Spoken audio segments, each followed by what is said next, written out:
अब छोटा सा मैथमेटिकल एक्सप्रेशन लेते हैं हम किसके लिए, इलेक्ट्रिकल कंडक्टिविटी ऑफ सेमीकंडक्टर्स। और इस इलेक्ट्रिकल कंडक्टिविटी में हम दोनों ही चीजें डिस्कस कर लेंगे, प्योर भी और इंट्रिंसिक भी और एक्सट्रिंसिक भी, दोनों के दोनों ही यहाँ आपके डिस्कस हो जाएंगे एक साथ। Conductivity of semiconductor, correct. तो इलेक्ट्रिकल कंडक्टिविटी कौन कौन कंट्रीब्यूट करता है? इलेक्ट्रिकल कंडक्टिविटी कंट्रीब्यूट करता है free electrons and holes. So the total current is equals to current contributed by the flow of free electrons plus current contributed by the flow of holes, I equals IE plus IH। अच्छा, इससे पहले हमने पढ़ा था क्या current electricity में? I is equals to n e A v d. N number of free electrons per unit volume थे, e charge of electron, A area of cross section, v d क्या था? Drift velocity of electrons. वहां तो केवल हमने electrons की बात की थी। अच्छा, साथ में एक चीज और आई थी, मोबिलिटी म्यू। मोबिलिटी क्या है? ये म्यू है मोबिलिटी। कितना था ये? It is drift velocity per unit electric field. Drift velocity per unit electric field है मोबिलिटी। तो अब हम यहां चेंज कर दें तो आई की वैल्यू कितनी हो जाएगी? एन ई, और मैं वीडी को अगर चेंज कर दूं तो क्या बनेगा? ये mobility into electric field. Mobility into electric field, ठीक है। अब सेमीकंडक्टर के अंदर फ्री इलेक्ट्रॉन्स है और होल्स है, तो दोनों ही ये इलेक्ट्रिकल कंडक्टिविटी प्रोवाइड कर रहे हैं। तो सेमीकंडक्टर के लिए क्या बन जाएगा?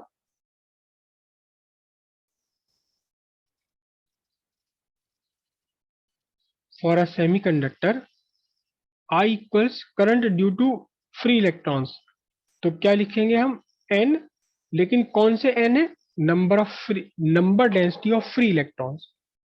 ये केवल इसका कैलकुलेशन में वैल्यू नहीं है, ये केवल सफिक्स में लगा हुआ रिप्रेजेंट करने के लिए, because this is the number of free electrons per unit volume into charge of electron into cross sectional area into mobility. Mobility किसकी लेनी पड़ेगी? हमें इलेक्ट्रॉन की लेनी पड़ेगी, इनटू इलेक्ट्रिक फील्ड जो भी आपने कंडक्टर के अंदर लगाया हुआ है, सेमीकंडक्टर के अंदर जो भी इलेक्ट्रिक फील्ड आपने लगाया हुआ है, correct. Plus current due to holes. Holes के लिए क्या लिखना होगा आपको यहाँ? Number density of holes.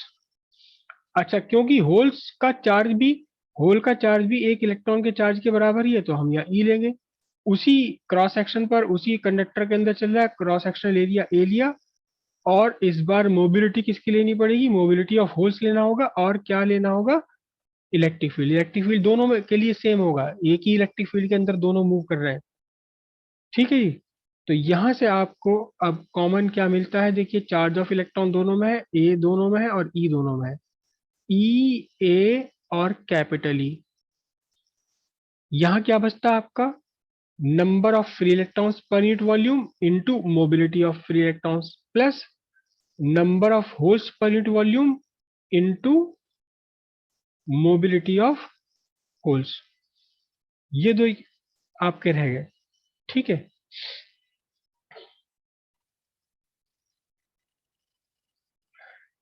इस इलेक्ट्रिक फील्ड को वोल्टेज की टर्म में आप कैसे सब्स्टिट्यूट कर सकते हैं? इलेक्ट्रिक फील्ड होता है potential difference divided by L. L is the length of conductor. N E mu E plus N H mu H holes के लिए। अब इसके बाद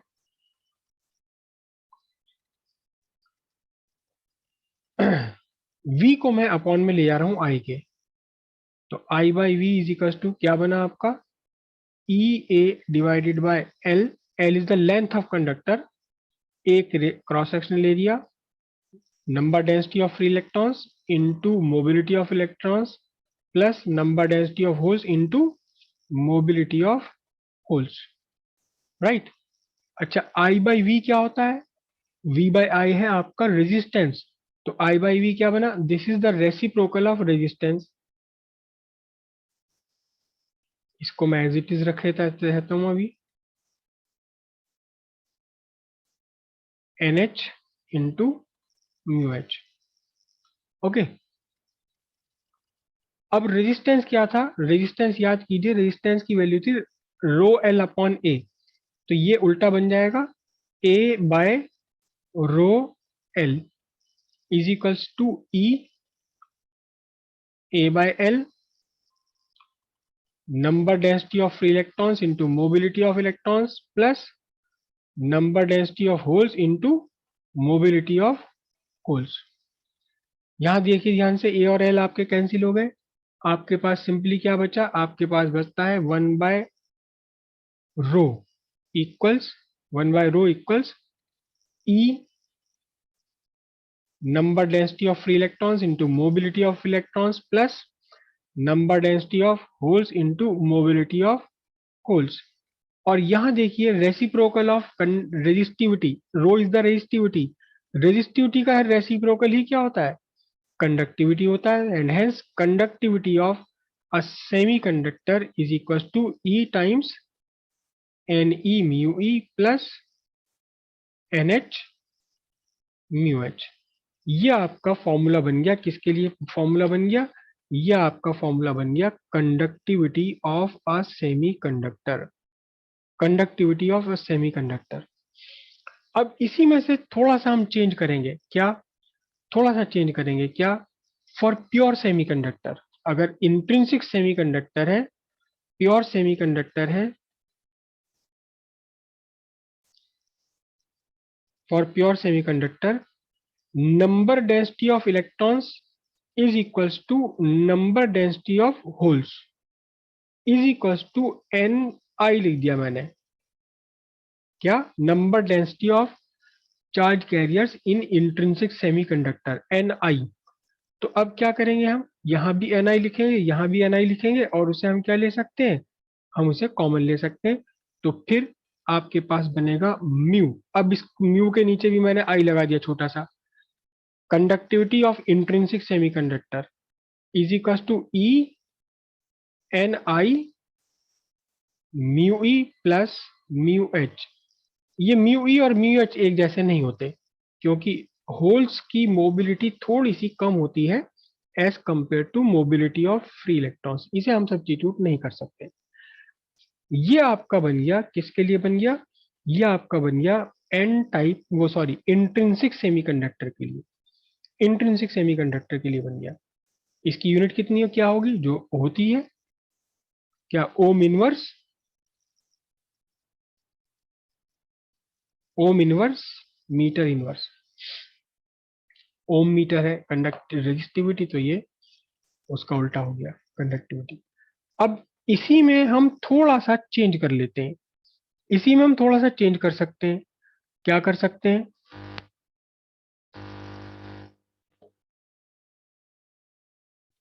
for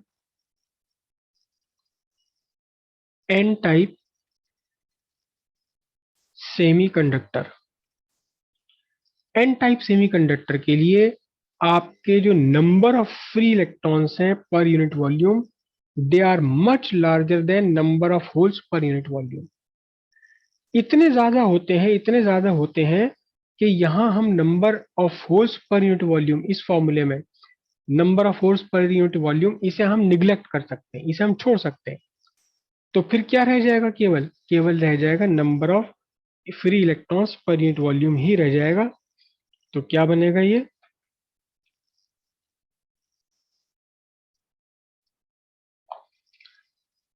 sigma n, sigma for N type, चलो पूरा ही लिख देते हैं, sigma n type is equals to e number of free electrons per unit volume into mobility of free electrons.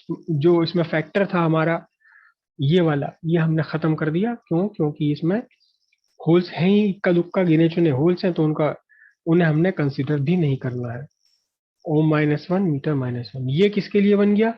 ये बन गया आपका एन टाइप सेमीकंडक्टर के लिए। और ठीक इसी तरह से, ठीक इसी तरह for P type semiconductor, P type semiconductor के लिए number density of holes is much larger than number density of free electrons. तो फिर इसके लिए यही सारा फॉर्मूला हम लिखेंगे। क्या बनेगा? Sigma for P type is equals to आपका हो जाएगा, इसमें अब यहाँ फ्री इलेक्ट्रॉन्स थे, मोबिलिटी ऑफ होल्स थी, मोबिलिटी ऑफ फ्री इलेक्ट्रॉन्स थी, मोबिलिटी ऑफ ये फिर number density of free electrons थे, बस यहाँ होल्स आ जाएगा E into number density of holes.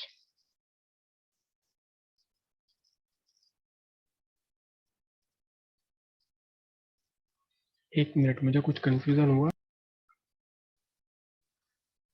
Charge of electron, number density of holes into mobility of holes. ये आपके लिए बन गया, किसके लिए?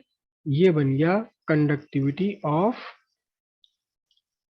P type semiconductor. तो सीधी सीधी सी बात है, आपको साफ पता लग रहा है कि एन टाइप की कंडक्टिविटी डिपेंड करती है number of free electrons per unit volume, जो कि डिपेंड करेगा कि आपने क्या डोपिंग करी है और कितनी करी है। इसी तरह पी टाइप की कंडक्टिविटी डिपेंड करती है किस पर? Number density of holes depend करेगा कि आपने किस इंप्योरिटी को डाला है और किस एक्सटेंट तक डाला, कितनी इंप्योरिटी इसके अंदर डाली है। इस तरह से ये आप कंडक्टिविटी यहाँ कैलकुलेट कर सकते हैं। लेकिन फिर भी अगर आपने एक एन टाइप क्रिस्टल बनाया और एक पी टाइप क्रिस्टल बनाया, उसमें जितनी number of electrons per unit volume n type में थे, उतने ही number of holes per unit volume है। लेकिन फिर भी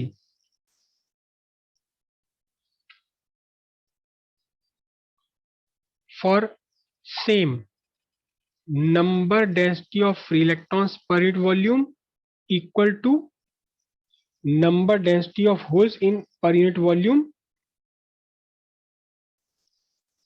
for n type and p type। दोनों में आपने दो बनाए आपने, एक बार एन टाइप बनाया, एक बार पी टाइप बनाया। जितनी number density of free electrons रखी आपने एन टाइप में, उतनी ही रखी number density of free electron of holes in P type. तो भी आपका जो कंडक्टिविटी ऑफ एन टाइप है is greater than the conductivity of P type. क्यों? क्योंकि फ्री इलेक्ट्रॉन्स की मोबिलिटी स्लाइटली लार्जर है as compare to mobility of holes. इस मोबिलिटी ऑफ होल्स के डिफरेंस होने से आपका N type is more conductor than P type. भले ही आपने दोनों में डोपिंग लेवल सेम रखा हो, नंबर ऑफ चार्ज कैरियर्स आपने दोनों में सेम बनाए रखे हो, तब भी एन टाइप की कंडक्टिविटी ज्यादा है किससे? पी टाइप से। और यही क्वेश्चन एग्जाम में आया कि most of the transistors N type ही यूज किए जाते हैं। पी टाइप के ट्रांजिस्टर वहां यूज किया जाएगा जहां इसके बिना काम ही नहीं बन रहा, पेयर बनाने के लिए यूज किया जाता है। लेकिन अगर कहीं केवल एन टाइप सेमीकंडक्टर से काम चल पाता है तो हम एन टाइप यूज करते हैं। क्यों? क्योंकि इसकी सेम डोपिंग के लिए इसकी कंडक्टिविटी स्लाइटली स्लाइटली लार्जर है as compare to conductivity of P type semiconductor. एक प्योर सेमीकंडक्टर में number density of electrons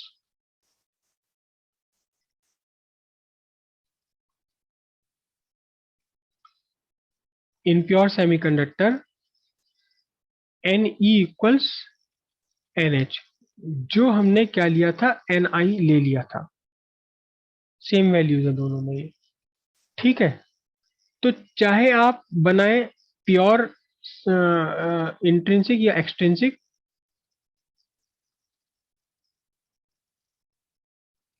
for extrinsic extrinsic semiconductor, extrinsic के लिए क्या होता है?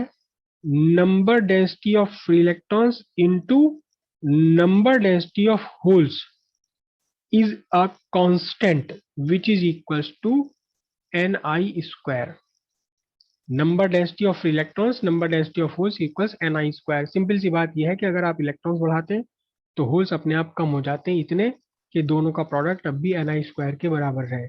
और ये कुछ कुछ फिनोमिनन वहां से मिलता जुलता है जो आपने पीएच वैल्यू में हाइड्रोजन आयन कंसंट्रेशन और हाइड्रोक्सिल आयन कंसंट्रेशन आपने पढ़ी थी।